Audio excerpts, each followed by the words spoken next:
mtima wako ndalama so mali kuli ndalama mtima wako so makhala komweko. So we want Malawians to be their own development. It pities me when sometimes I go into villages and look at the small road that takes to their toilet, but they're waiting for government to come and pave it for them, to clear it for them. It's that mentality that we need to change by instilling a sense of ownership, a sense of belonging, and a sense of empowerment with them. They can do it themselves as well. The other thing I want you to shed light on is on resources. When the NGO sector was just budding and starting in Malawi, there was a lot of resources that came in, and as you've said, maybe the accountability aspect wasn't as good then, and we're still improving on it. Do we still have that opportunity for such resources to still come? Because there have been stories where some big NGOs, international NGOs, have said we can no longer fund projects in these countries. We can no longer support such projects because there's a lot of planned of resources in the beginning. Do we still have a chance to get? I think so. We still have a chance. I think the bottom line is on our models, our theories of change that we're using. We need to improve in the sense that, number one, we need to look at the communities as our main donors, as our main actors. I think the challenge has been people as looking at the burn rate. So donors, when they give you money, they look, how much have you spent? And not what has that money done at the community level. So I think there's room that we can use. I'm using examples of, like, for example, Tritonse Foundation and ourselves as Mudzi Connect. We're really putting the resources to where they belong, okay? By saying, putting communities at the center of their own development. And if people are able to use that as the basis of formulating programs, I think donors would really come back in full force because they will be able to see. Because they are also on their own right undergoing the transformation in terms of shifting the power. So we need to do it. The problem is if we stop the shifting the power at the NGO sector level, at this level, then we have not done justice to the country. We need to shift the power to the communities, where the communities can be the centerpiece. And this is where, as an organization that I'm reading at the moment, we're championing what we call community foundations.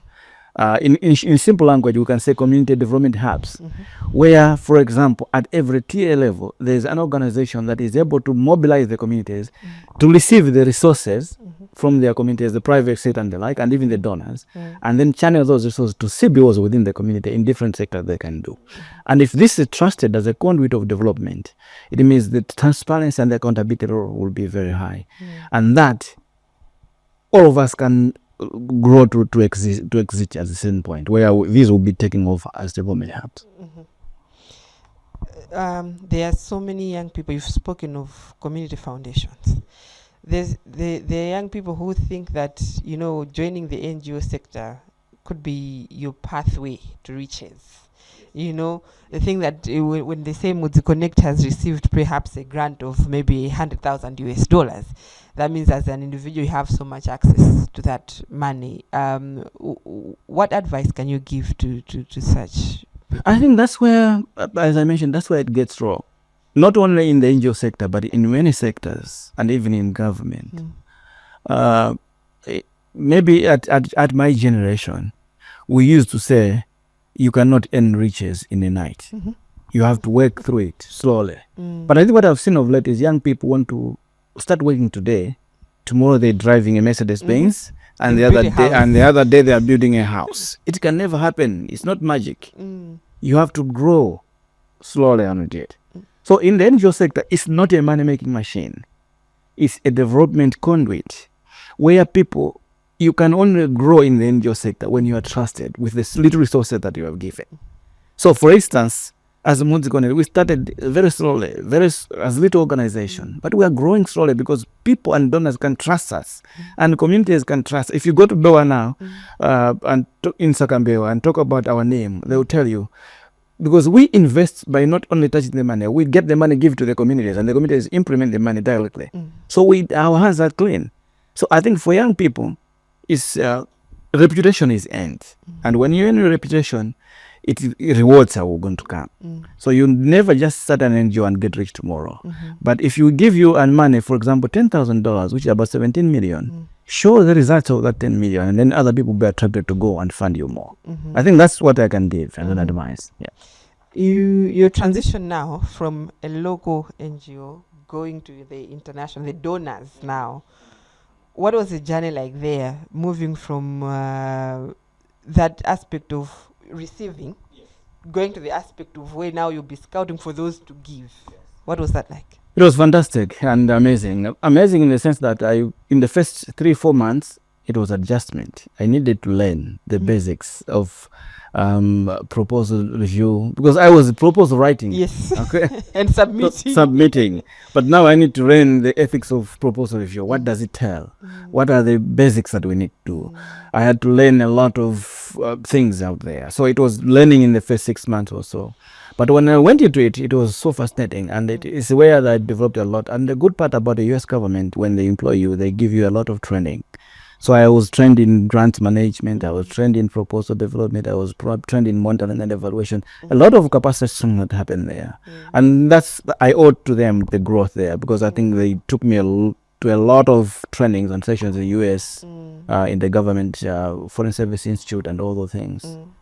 Yeah, but it was amazing. In one part, it's a little bit easier that way, because you don't really struggle with proposal writing. You don't struggle with proposal writing. You are all like, okay, the money is here, the budget.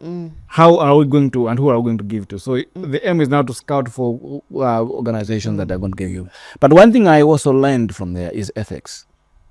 Okay, with the US government, you have to go there to work and not to steal.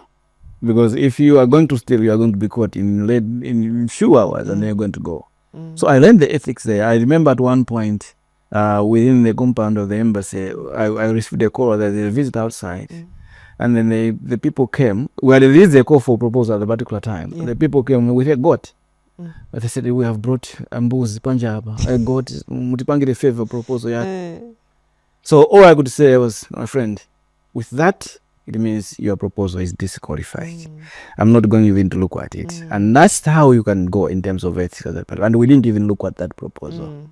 So the ethics play a bigger role in this job.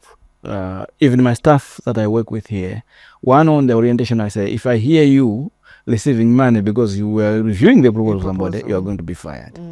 So that's the thing that have made us really grow. And that's one thing I learned out there. It was fascinating in that way. Moving again to now an independent local organization, the only challenge with the big institutions is a lot of bureaucracy, a lot of steps that you need to do in order to reach a final stage of approvals and the like.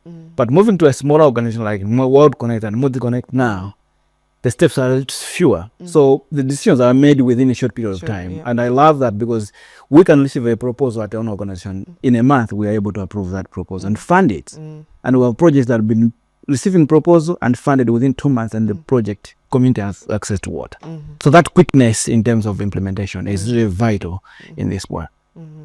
Now, you've been there at the international organization. How did the idea now to come back to local development and running a local NGO, where did that start from? Okay.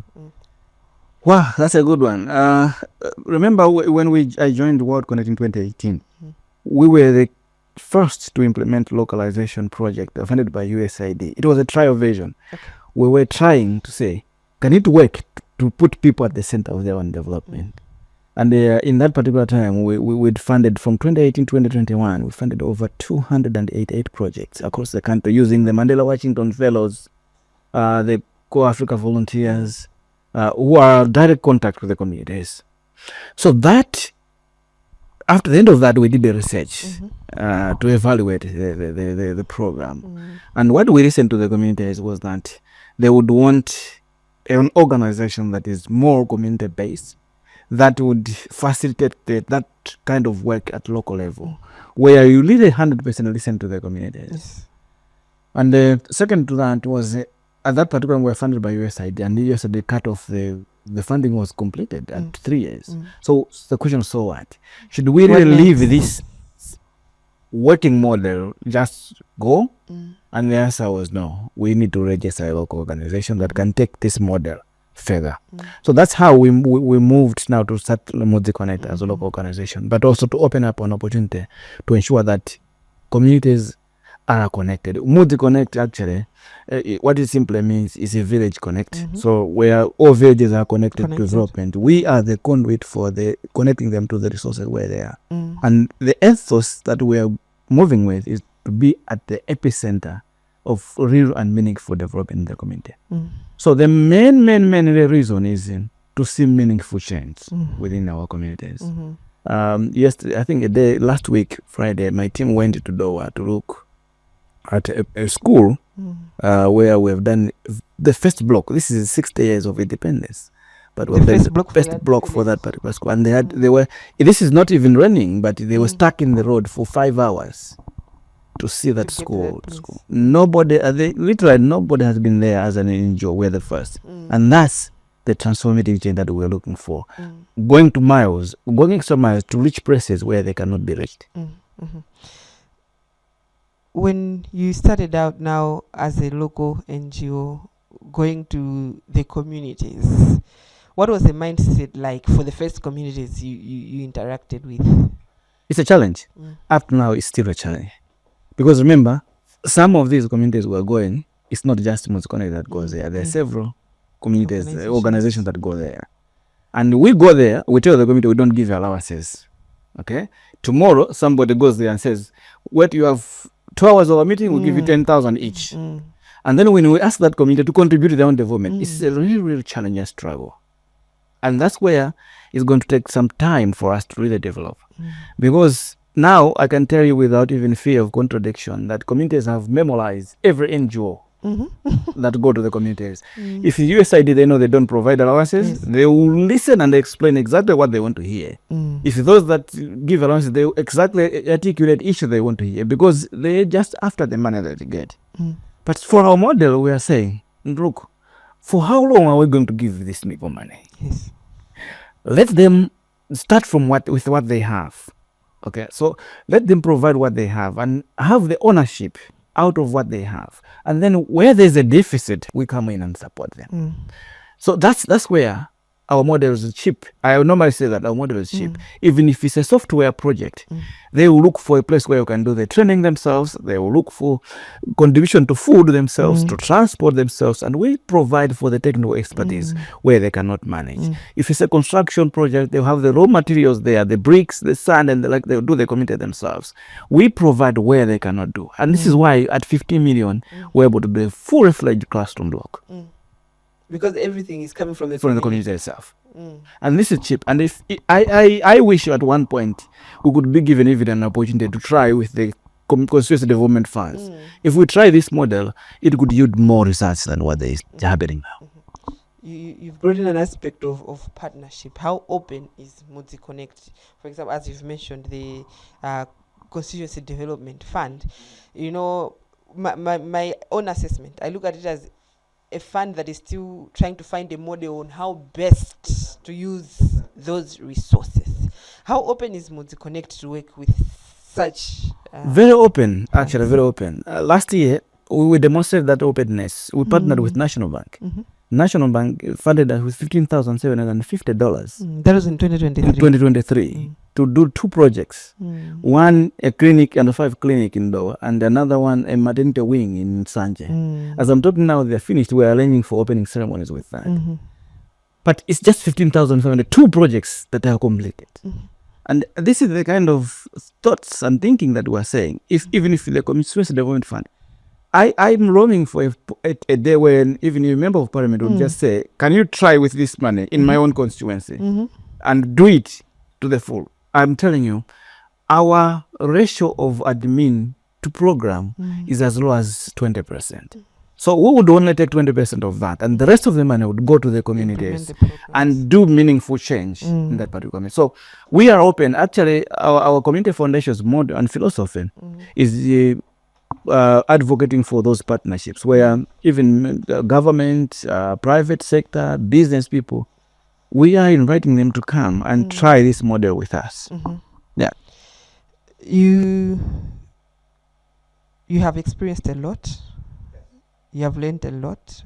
What is the major challenge working in this development aspect of locally led development? In one word, is trust. trust. Nobody trusts each other. So as Malawians,